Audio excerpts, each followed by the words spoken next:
up? Welcome to Itadakimasu, the show where we take food from anime and video games and make it in real life. Today we're going to be tackling the cheese naan from Monster Hunter, and this thing looks absolutely tantalizing and amazing, so we're going to make it. It's super easy. Let's get to it. Okay, so the first thing we have here is a quarter cup of dihydrogen monoxide, which if you didn't know what that is, it's water. Next, add a quarter cup of cow boob juice, and we are going to have a half cup of liquid total. We're simply going to take this, pop this in the microwave for a little bit, and just heat it up. Now that it's nice and heated up, we're going to stick our fingers in it, not only for flavor, but also just to test if it's about the temperature of bathwater to bloom our yeast. Now, one thing you can do to actually bloom yeast a little bit faster is take some of the reserved flour you have for this recipe and add in about 2 tablespoons of flour. Alright, next up we have about a teaspoon of our little farty bugs here, so put in your teaspoon of yeast, and because we want it to bloom thoroughly, make sure to mix it all up with the flour inside of your warm water, milk, liquid concoction.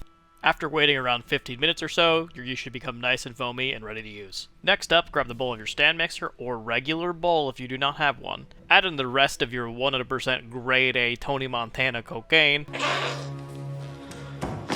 and simply add your yeast mixture to that. We're then going to pop it into a stand mixer and basically mix it until smooth. If you do not have a stand mixer, you're going to use the stand mixer that God gave you, your little fingies. Simply knead the dough until it's smooth. You know your dough is done when it sounds like OnlyFans content slapping the side of the bowl. The way you know your dough is done, regardless of if you're kneading it or using a stand mixer, is it's super smooth. If you poke it, it kind of bounces back a little bit. If you give it a little tug, it should kind of like go back into place. To impart more flavor in your dough, make sure you show it to the camera and crop the top with terrible framing. Next, add in a damp paper towel so that way our dough can mature and become more adult and be able to go into bars and get into clubs, you know, all the good stuff. Who's that Pokemon? It's Pikachu! Next up, while we wait for our dough to rise, we're going to prep our topping. You're going to take 3 tablespoons of coagulated cow boob juice, the most delicious thing in the entire world. And you know what, maybe a little bit more. You can do as much or as little as you want, because you're just going to top your bread after with this. Let's get Pikachu the hell out of here, because I already used him for a terrible joke, and I need room to make more terrible jokes. So let's get him the hell out of here. Next up, we're going to take nature's anti-vampire bullet, and we're going to crush some up to not only ward off vampires for the next 24 hours, but also to protect your virginity from any woman that plans on talking to you and smelling your breath. You can add as much or as little garlic as you please, however, a lot of garlic and a lot of coagulated cow boob juice is going to be delicious. Next up, add a crack of black pepper. We're also going in wet and dry to protect yourself, so add in some anti-vampire dust. I'm going to throw a lore drop here and add in some ocean. If you know, you know. Shout out to my homie. He has absolutely no idea who I am, but I think we'd be homies. Next up, we're going to add in Uncle Roger's favorite, the food world equivalent of methamphetamines, MSG. Mix it good, king of flavor, the cocaine of cooking, MSG free. Here I pick up the bowl to show you everything inside, so that way you trust me. Next, slap your dough down and make sure to avoid any inappropriate jokes or sexual innuendos or anything of the like to not get demonetized or cancelled. Instead, we're going to start splitting our dough up into basically small pieces, probably about the size of a baby's fist. It should make you probably around 6 to 8 dough balls, depending on how big your baby fists are. If I was an actual chef, I'd be telling you the technique of how to twist and basically rip these into perfect balls, and then rolling it out with a rolling pin, and then going in with your hands to try to get it as paper thin as humanly possible.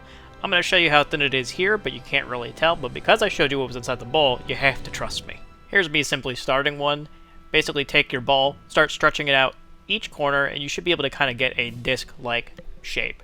After you get it, you know, reasonably disc-like and reasonably flat, you're simply going to put in some more of Tony Montana on there so it doesn't stick, and you're going to go in with your rolling pin and just roll back and forth until you can get it as paper thin as you possibly can. I try to avoid using the rolling pin a ton because every single time you do roll it, you do knock some of the air outside of the naan that is going to help puff it up after. And if you make a rip or a mistake, it's not a big deal. Just kind of smush it back together and it'll all be a-okay. With the power of movie magic, I have a very hot pan over here that I'm going to blast with some good old diesel fuel, or aka McDonald's vegetable oil, and we're going to lay our naan down, making sure to block the camera because it gives even more flavor to the dough when it's out of focus. The naan only needs to cook for about 1 to 2 minutes each side, depending on the temperature. Sometimes at the beginning, you'll have some sacrificial naan until you kind of dial in the perfect temperature at the end of the day. You just want to keep cooking them on each side until you kind of get that color that you're looking for, and then you can pull them when you're happy with how much char or how much they've actually puffed up, which will happen naturally due to the yeast. So here's just the process start from finish. Simply lay down your naan, give it a couple minutes, you'll kind of see bubbles rise to the top, almost like pancakes, and then you simply can just flip it and just do the same to the other side, and then pull it once each side has a golden brown color. Now in Monster Hunter, they're using more traditional methods. They're also using what looks to be ghee or honey. We're obviously using butter because it's a little bit more easily accessible. We're also going to be using this fresh mozzarella cheese to melt and put on top, just like they do in the game. I let the naan cool to a point where you can actually handle them, and take a look at these bad boys. They look pretty good. You can obviously increase the heat for more char. I'm actually going to take one right now and put it aside for my Palico, who you'll see later. You can now brush your warm naan with our melted butter. If you have ghee, feel free to obviously, use that instead. It's just not usually readily available for most people. Or if you want to try it with honey, you can always do honey on top instead. Now time for the grand finale. I find one that has an American's amount of butter on it, and I slather on this molten hot, fresh mozzarella cheese. And I can tell you right now, it does not spread like the game does. I struggle to make this look as appealing as the game for many, many minutes.